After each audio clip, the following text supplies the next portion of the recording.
Tara McGowan, welcome back to Freedom Over Fascism.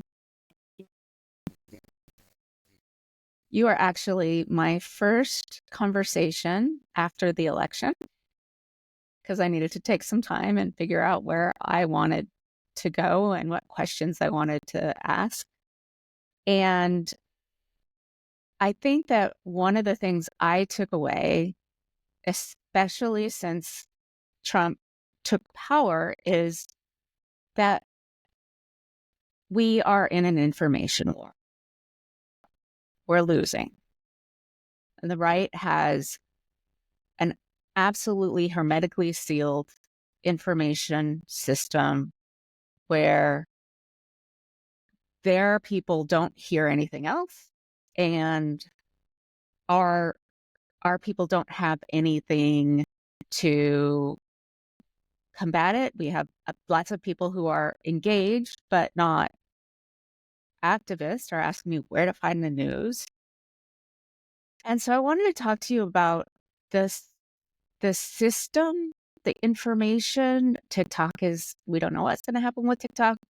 So if we're thinking big, systemic, how do we start catching up with the right in terms of information where reality is the center and not rhetoric, as Jasmine Crockett says? Rhetoric or reality, I think, is a fabulous framing.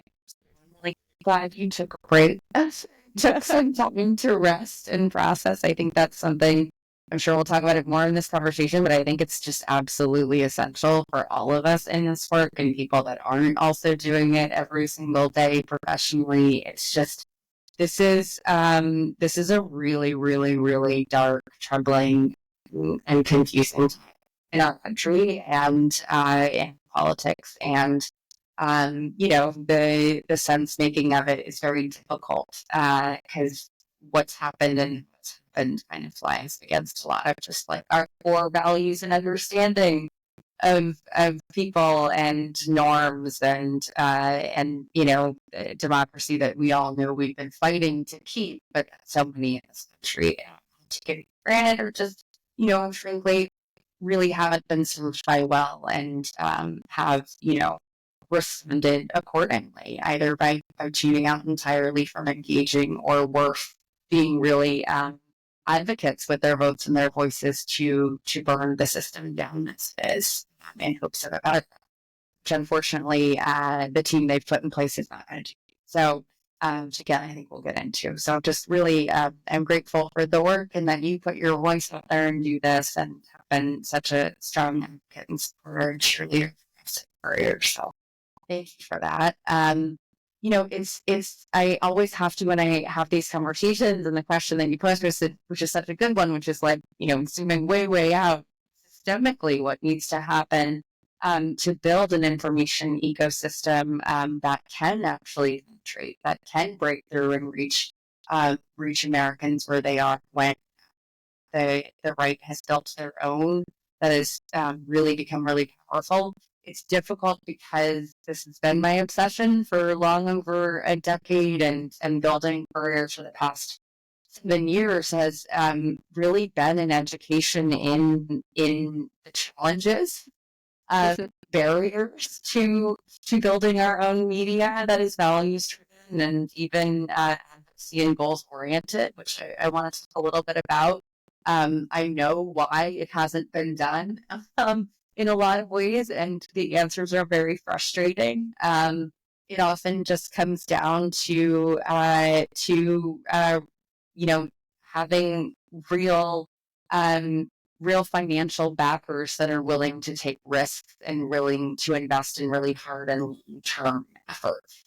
Where so much of the money in politics and in philanthropy tend to be oriented around short-term projects, campaigns, and initiatives that need to have, like real measurable wins or losses. And so it's just, it's very difficult to convince people to invest the levels that would give us a real shot at having parity with right-wing media, given how long right-wing media has been around to manage.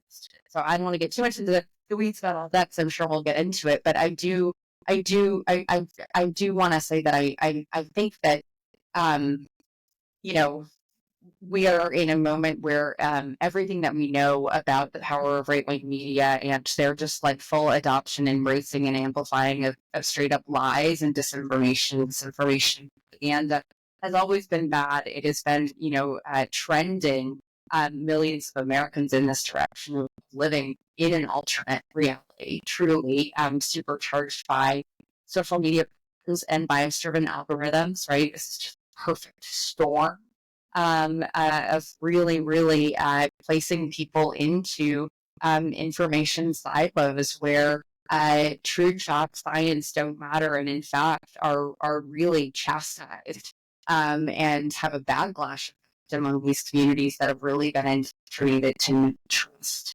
traditional media or fact checkers. Right, it's a movement against truth that has become really popular amongst people who even don't share the values or want what this new administration and regime is bringing, but have frankly been duped because they very simply have used what they know about people's concerns and insecurities and fears to reinforce those belief systems, to make them mistrust anyone outside of them, their voices.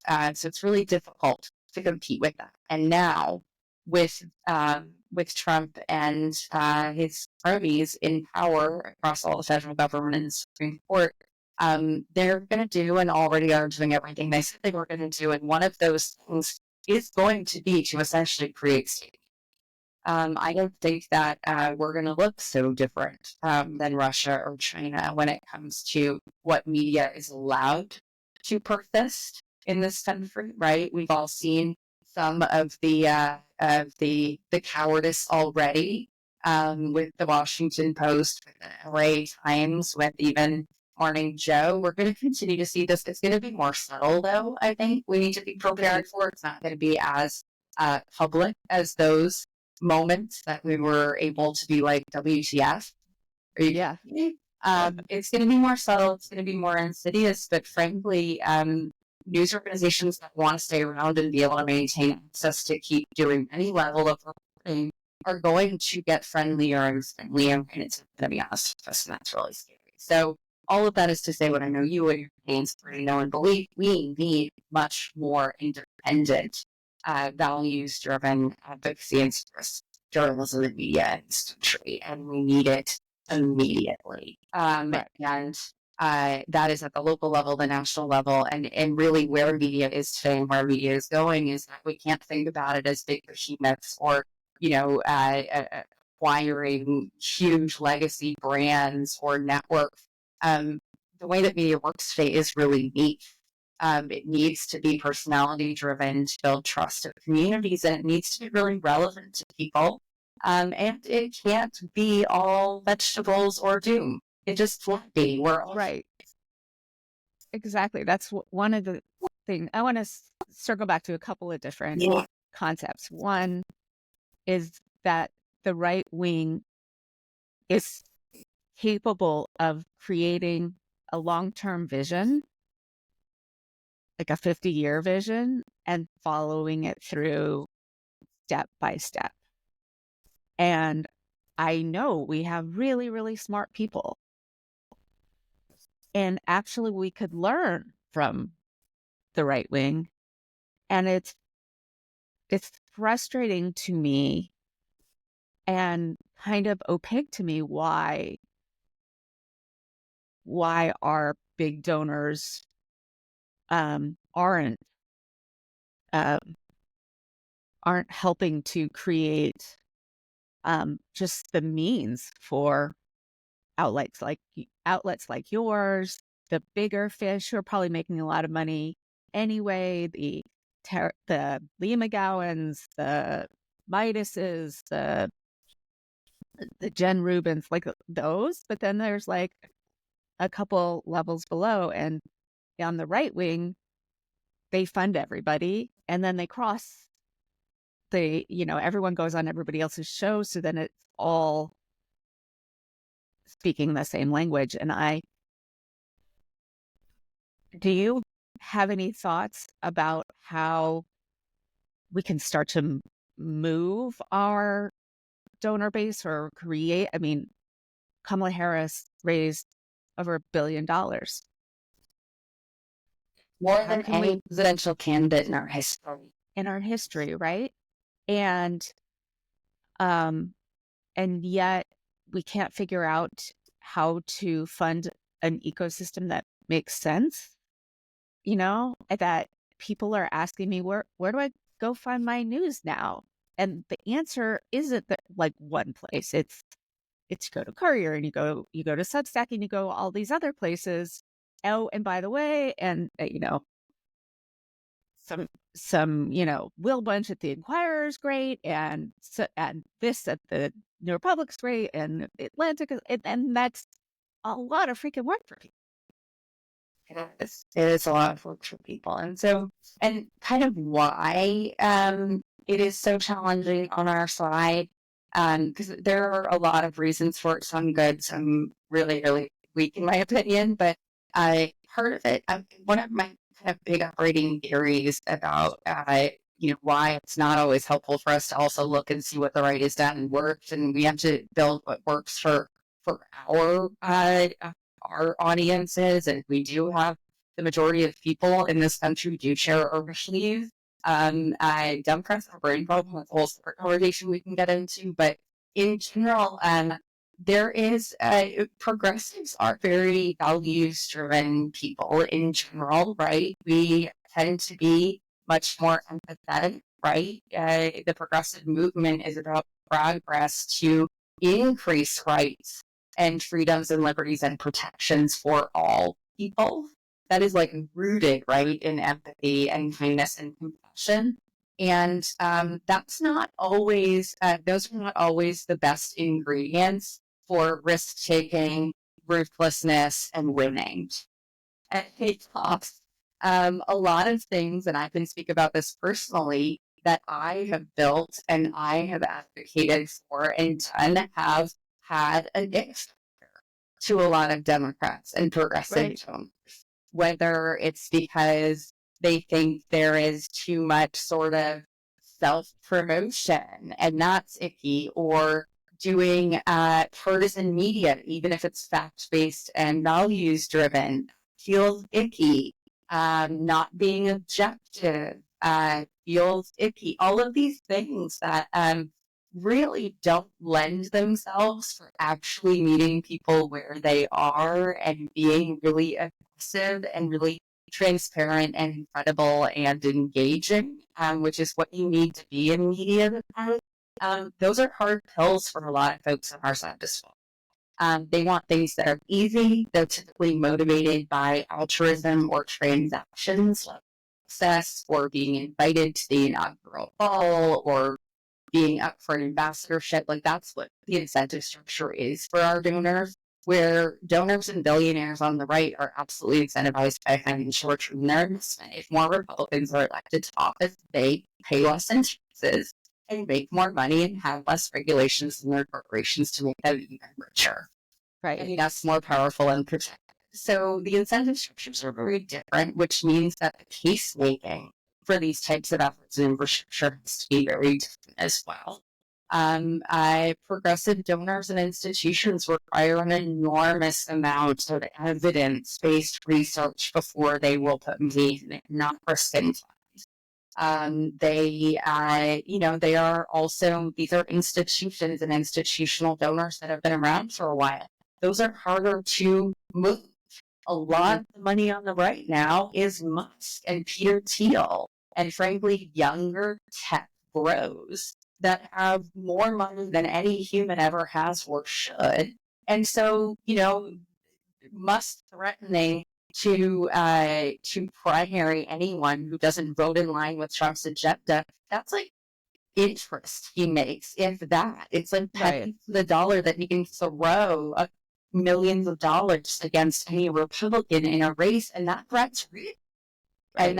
And so it's just we do have we do have a lot of complicating factors preventing us from building what we need to build. I do think if there was ever a moment, because I've been doing this for 10 years, where the appetite should change, the aperture should open, the interest in the investment should start to flow into media. It's now. People know that the Biden and then Harris campaign raised more and spent more than any campaign in history, mostly on paid organizing, neither of which changed the climate, the weather informationally, or people generally feel about what government does and doesn't do for them.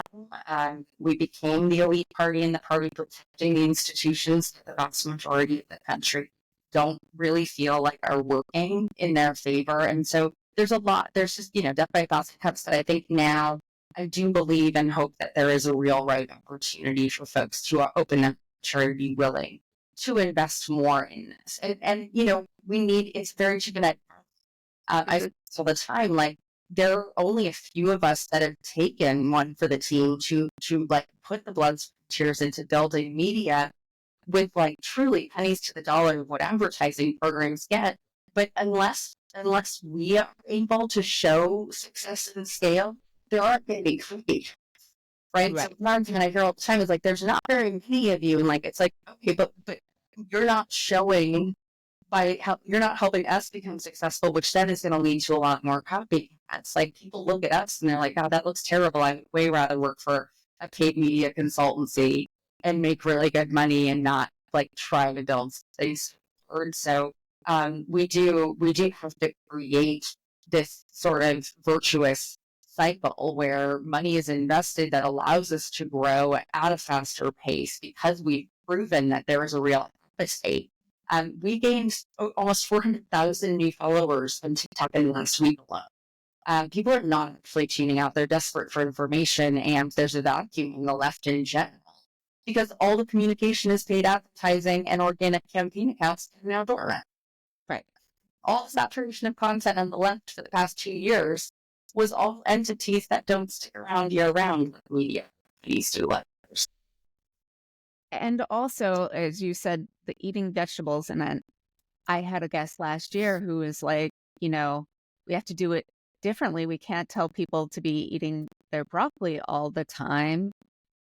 And the other side is feeding them ice cream. And so I know that you had a conference in December talking about the whole ecosystem. And one of the things that I think we need to have people like you and success and copycats. But I think that, as you said, the aperture needs to widen. We talk to the activists a lot, I think, but we're not taking advantage of entertainment, right? To communicate our values. They've learned to talk about politics without talking about politics. And I am not sure why we haven't. There's a lot of money in Hollywood. Like, I've seen a couple of entertainment things recently that are our values, and we should be making so much more of it, right? The Air Force stops talking about Tuskegee Airmen. Make a freaking series, right? I don't know if you watched American Primeval. It came out on Netflix like last week. It was at the top. It was this view of the American West in the 1850s. So before the West was the West. Brutal, absolutely lawless and brutal, and that's stuff we need to know about ourselves. And so what is your sense of, is it just that donors want results and they want it to be a direct statement of what we ought to do, or is the aperture too narrow, or is there something else? I mean, there are a lot of things that we're missing, and politics isn't solitaire, as so all those conversations about the brand is great, but we actually have to be able to reach people to make that relevant. So what do you think in terms of moving a whole system forward? What would you like to see?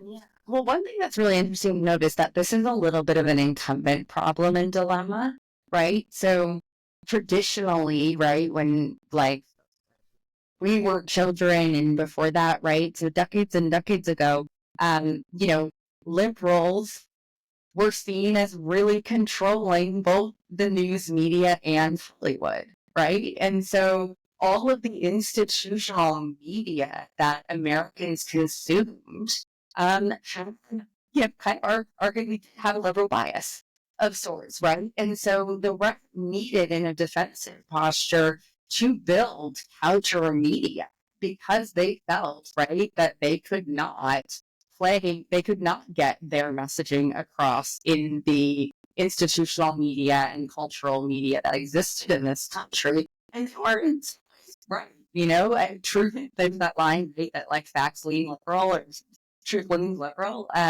But they have to rely on disinformation to peddle their theories of the case, and right, because we know that it's all hypocrisy, right? Like they will take advantage of and manipulate masses to get into power, then just like promote their own self-interest. So they're not interested in governing. As we know, No, they're interested in infusing religious ideology into our school systems and having women in the kitchen and oppressing our rights and bodily autonomy, right? Like they have really a really, really radical and popular agenda. So they can't sell that. They have to sell other stories to get people out, and they're very successful at that. So that's why they needed to build their common media, and now that has, of course, expanded and scaled into cultural programming and into immense talent programming. Daily Wire has children's program. Prager University is now actually writing the public school curriculum in Florida, I believe, and that will scale, I'm sure, to other states. So they understood their assignment very well, was to lie their way into power to then be able to dismantle all of the systems and norms that progressives over many decades put to safeguard protection and advance communities of all sorts. And so, what the only kind of upside to this is, when a pendulum swings so far in one direction, it's going to swing back in the.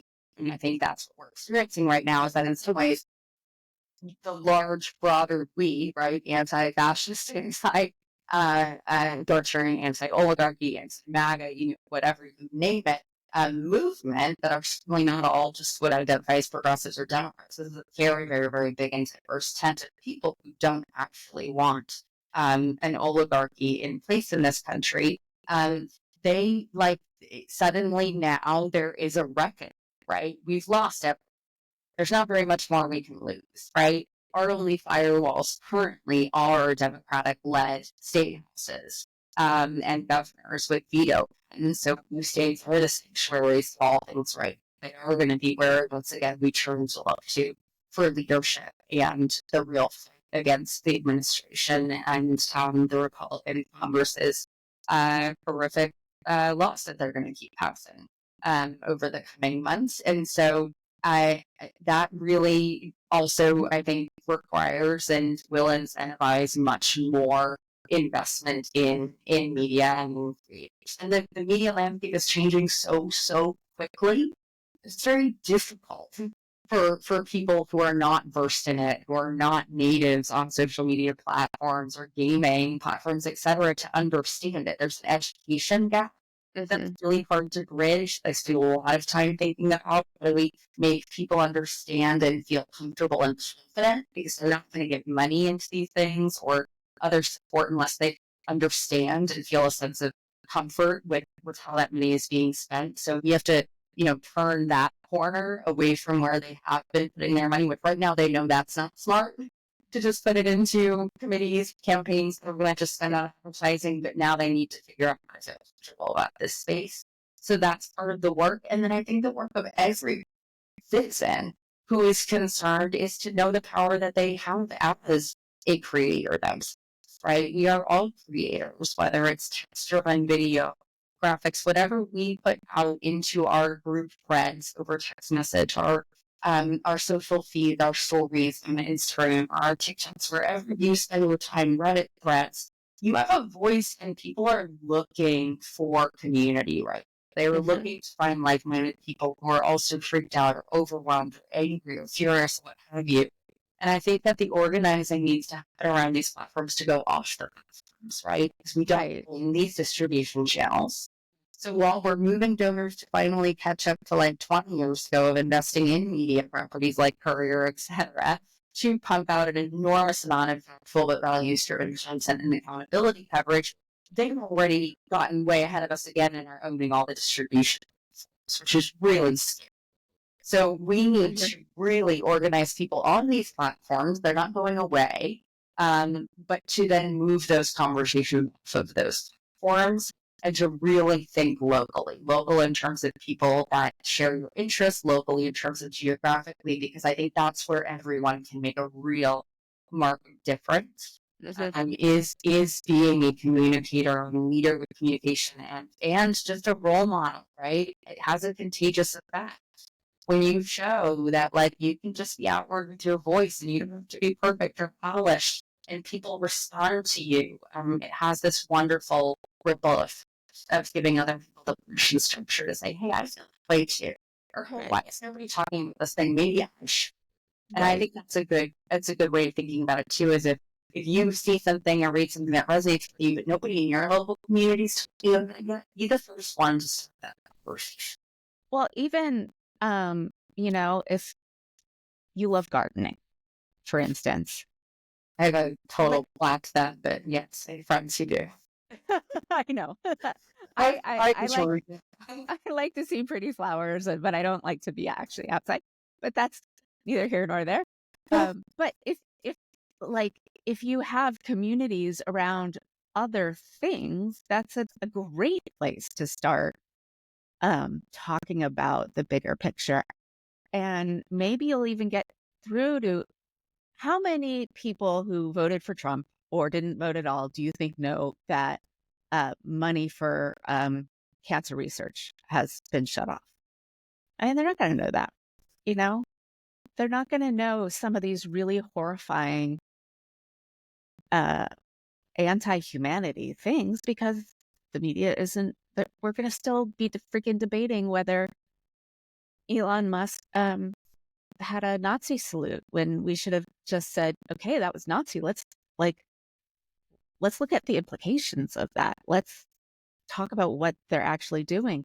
Let's not be bounded by our own lack of imagination. People are still going. I still see people so they're kind of on our side saying, is this the bottom? I'm thinking we know it's our imaginations is the only thing that's like, if they can imagine it, they can do it. Right. And so we have to be able to imagine both what's going wrong, but find a way to talk to the people in our world offline as well. And I think all of us who are, for better and for worse, just really, really avid consumers of everything coming out, right? We have to be careful too. So I think about this as the publisher of Courier and like helping steer my team and make sure, like, I don't love that we're contributing to everybody's anxiety who follows us with every next thing, but these things have to get reported and they have to get shared, they have to get talked about. But then also, I think that there needs to be sort of a sorting, if you will, of folks who are really engaged and are activists or information warriors, of picking, just 1 to 2, 2 to 3 max areas that you want to focus on to reshare that content, to read and consume that content, because it is too overwhelming. That's by design, right? There's Flood the Zone strategy is by design. It's if they're doing every single egregious thing, or 10 of them a day, how could anyone keep any media organization keep up? How could anyone? So, right. So one, that's a benefit for niche media. Is issues that media can focus just on how their issues being in communities being by the decisions made related to cutting funding for cancer research, for instance, to health communities, to cancer survivor communities, cancer research communities, right? And so the same thing. It's like, choose the issues that matter most to your community and be the one who's going to reassure that content of trying to sort of re-amplify the entire flood, or kitchen sink of this stuff, because it is too much. And to think about starting communication channels or some steps, what have you, focus on those things, even if it's just aggregating information that's digestible for people. The more people that are doing this, the more people will actually get informed, because it's not about pointing to your earlier point to like 2 or 3 places or what have you, but it is overwhelming. And so I think like people focusing on like, okay, I worry about everything, but I'm really, really, really going to focus on the HHS Secretary appointment suite and what's happening to healthcare funding, or what are they going to be doing related to reproductive rights and access? Like he said, he wasn't going to do a federal ban. Yes, he probably will. All right. What's happening on that issue area, and kind of deciding to be your own sort of citizen expert and amplifier. So you don't get overwhelmed yourself, but you're also kind of doing you're helping contribute to a drumbeat on a Right. specific issue to keep people in. Right. And as I think about it, I have a 17-year-old. We're starting the college search process. People who are in my position could really start looking at what the regime is planning in terms of funding of higher education, because private universities have public funding too. And so if you out there, community, are like me, one of the things you can focus on, and your kid is kind of right at that moment, is what that means, and talking to your kid who's about to vote in the next year. Like, yeah, I had a conversation with my son. He said, "You can't tell me that I just can't go somewhere like a red state." And I said, "Well, okay, do you want to go somewhere where, women don't have control of their own bodies? Do you want to go somewhere that's anti-trans? Do you want to go somewhere where there's no net?" And sort of play out that logical string. I think maybe that's a less political, in air quotes, thing to do. And so it'll be more accessible to some people. Those sorts of things. Or, parent had Alzheimer's. Well, my grandmother had Alzheimer's. Maybe my mom can get involved in,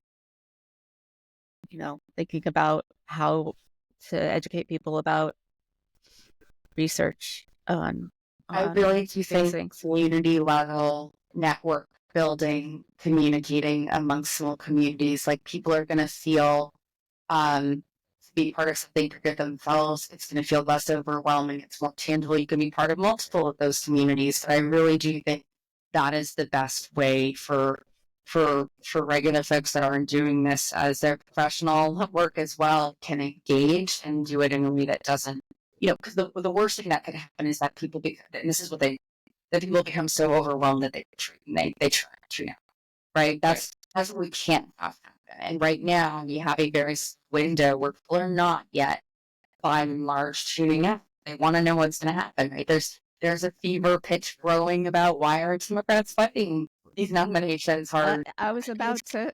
Funding more, period, right? Like, and it that means that there's going to be a lot of energy, and I have turned on to. So I don't think it's a bad thing, because there needs to be a beginning. We need leaders who have spine, Right. who are unafraid, because that is also contagious. If we see our leaders operating out of fear and weakness, that only perpetuates more fear and weakness. Right. And that just hands them, just unfettered power and control. Where we need to make we need to make these things uncomfortable and painful to them, even if we cannot win. That is critical Exactly. for us to be able to build a movement that can actually oppose and oust this regime. It has to start that way, and so I think that that's another thing is like getting involved. Like, you know, maybe you want to primary your Democratic for House rep or state senator. Like, by means, they've gotten too comfortable.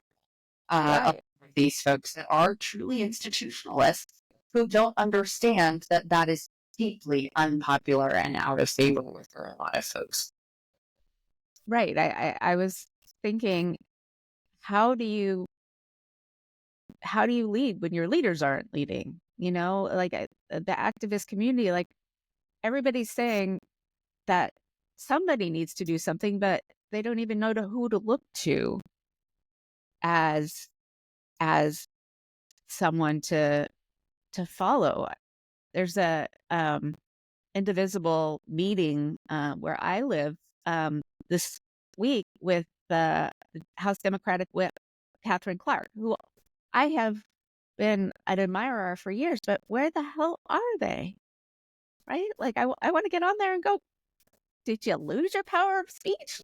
Like what happened to the, sit-ins you used to do with um um um what's his name? Good Trouble. Realize. Yes. Um, I do think knowing a lot of these folks, for better and for worse, a lot of Democrats run for office and get into office because they want to govern, right? They're policy makers, they're policy minded. They don't have a path to blocking the atrocities that are happening right now through the system. So they are paralyzed. What they need to understand is that their only job now, and the most critical job they have, but truly their only job, is to be strong, aggressive communicators. To put into context what this administration and Republicans in Congress are doing every day to show that it's contagious and can lead to more energy and resources and volunteers and movement capacity and opposition capacity. And I think that they are being very slow to understand and make that transition because that's not why they took these jobs or ran for these jobs, right? Right. And so suddenly what they are good at or think they're good at, it's not relevant right now. And that's why the folks that are out there the most are the strongest communicators. That's what we need. And why AOC is, in my opinion, the current and future of Democratic politics because she is a real person. She is completely transparently and authentically herself. And she understands that she's communicating with and to people, not about people. Right. Over past people. And Trump does that too, right? He is talking to you about you. And a lot of our leaders, if you will, are actually going on cable news at the time talking about Americans, not to To Americans. And I think that's a very simple shift that for some reason seems very institutionalized. Right. I mean, no matter what Republicans do, they always know to tell you that you're in trouble from all of these elites. And we're being like, it's somebody else that we need to take care of and not ours. We haven't figured out how to really talk to people as though they are the center of the world. I mean, we talked about it a lot before the election that voters need to be the center of the story, but I don't think we got it. I No. think that's something that we I don't need think to. media gets it. I don't think that a lot of elected officials and candidates did it. I don't think the consultants they surround themselves with get it. I think they're all operating in the old world order and they are being just painfully slow to understand that we're in a new world order. And all Right. of those norms that they are trying to uphold, those virtuous norms, they don't exist. It's not even that they're not going to break through, it's that they don't exist. So they're playing a game that's no longer around while the other side is literally just taken everything and are going to dismantle what they want and leverage what they want. And if we're not calling it out and contextualizing it every day, there's just not going to be anything left. Like it kills me when people say, well, the best thing to do right now is just focus in the midterms. Like, yes, we do need to win the midterms, but like actually we need to fight at a much, much, much higher level. Like what we're up against now, like this is truly greed driven, corrupt billionaires versus people.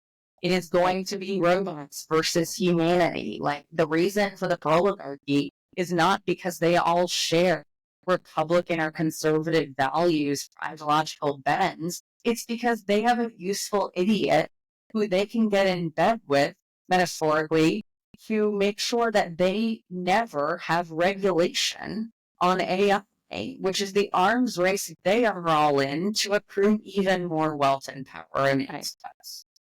That's what's happening. I don't think Trump even understands that's what's happening and he's being used because he's just so happy to be in the club. Right. But that's what's going on right now, and it's very transparent to me.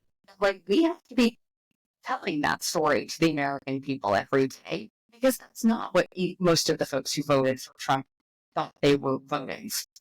Right. Or the people who voted against him. I mean, I don't think that most Americans had the sense of really, it took us so long to realize why Musk bought Twitter. Well, that turns out, to be a really short money for him, combined the means of he bought the White House. Exactly. For very small money in his pocket. So in other episodes, I'm gonna get to what people in red states are doing, and I think that there's a lot more going on than we know about. But for now, I just want to ask you as sort of the final thing that is gonna bring it all together for us is, how do we support each other? How do creators, how do media companies, how do activists, how do we support each other financially, with content, so that we can all exist? I mean, people like me who are doing it for free, like we get burnt out and then we got to go make money to feed our families. So how do we support each other so that we can all stay in the fight? Such a good and such an important question. And I think there's, when I am thinking about, right, most of my job is making sure that I'm raising the money to keep the company going. We have over 100 full-time reporters at Courier, and it's scary times right now. And because we do take money from progressive billionaires and institutions who are in their opening phase right now. And I think, one of my aspirations that I'm looking towards is to be able to have some funds where donors don't need to understand everything or know every single entity that they're going to, but that they can trust that they're putting money into a fund that is going to support creators of all different backgrounds and stripes and from different places and communities who are generally missional, right? Not surgically to a talking point or value system aligned to. Because I think that's another place where progressives get too precious. I think that we let people in who don't agree with everything because you mentioned this earlier about how the right doesn't talk about politics first, right? It's woven in all the time. It's because they talk about politics the way humans talk about politics, which is like when it comes up relative to something else, but they're talking about sports and they're talking about their kids and they're talking because that's how humans have conversations. Right. So yeah, more humans just having human conversations, we're going to actually cultivate much stronger, trusted communities of followers and subscribers, etc. And we're going to be able to move those folks when moments come where, a lot of what this administration is going to do, the impacts of it on communities across this country are way, way, way transcendent. And people understand that in physical harm happens to people in that community, right? Through the deportations, through abortion bans, through the lack of affordable prescription drugs. These are things that suddenly it's not about partisanship or politics or if you're a Trump voter or a Harris voter anymore. It's very much about real, like deep fiscal harm in your communities. And so the way that I would hope that we can create space so there is much more diversified funding vehicles because it's so much more about creators like yourself and individuals that are just every day putting TikToks up. But I know how hard that is because I aspire to do that too, and absolutely not. It's so much work and time. We have to resource individuals who want to do this work, who want to use their voice and build a platform and a community. And so diversifying funding away from just big entities that are still struggling to raise, but like into creator spaces of all sorts and stripes, I think is just absolutely necessary. And I hope that Courier can help in that effort, at least in the education side and pushing people to do that. And in order for that to work, we also need to create stronger networks with each. That doesn't mean formal partnerships or financial partnerships or branded partnerships even, but we have to more closely integrate with one another behind the scenes to support one another and amplify one another's work and content. And that's something that's also frustrated me in the space, is that for as few progressive media entities as there are, they're very chirpy. They don't cross promote or lift one another. They'll behind the scenes say, "Oh my God, Courier's doing so amazing, etc." But like, will they put our creators in their podcasts or their shows? No.